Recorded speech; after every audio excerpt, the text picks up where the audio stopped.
veux voir les armes, Oli? Ouais. Tu veux voir les armes? Ouais, on va le faire tous ensemble.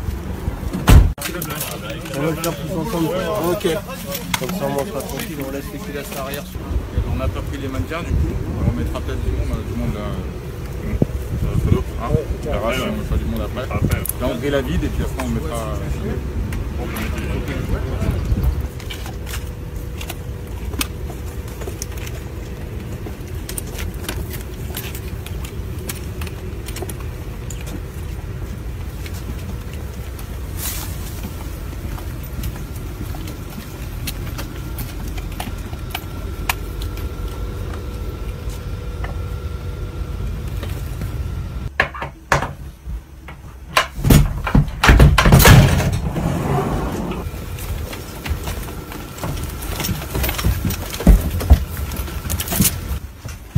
Shot, quelqu'un! Bouge pas, mon terrain! Contact! Bouge pas! Bouge pas, bouge pas, bouge pas, bouge pas! Allez, dégage. Ok, laisse-moi! Ah! On passe les gars, soutiens ici, soutiens ici! Check-toi, check-toi! Ok, attention, faut bien compter.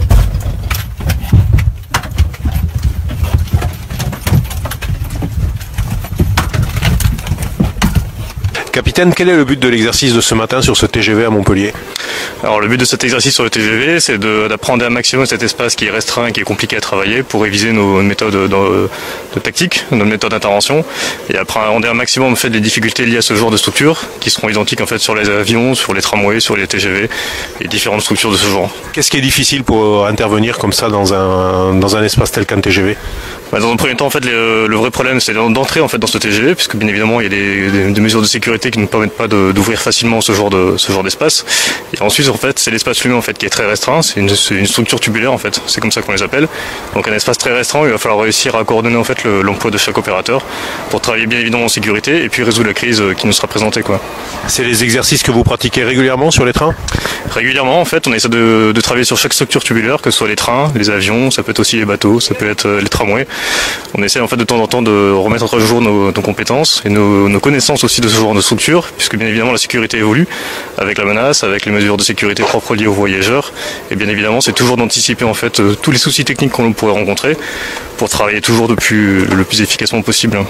L'entraînement, c'est une nécessité régulière pour être au top en cas de crise? Tout à fait, l'entraînement c'est quotidien, que ce soit dans une maison, en appartement, dans tous les genres de scènes qu'on pourrait être amené à être confronté, on est obligé de s'entraîner très souvent.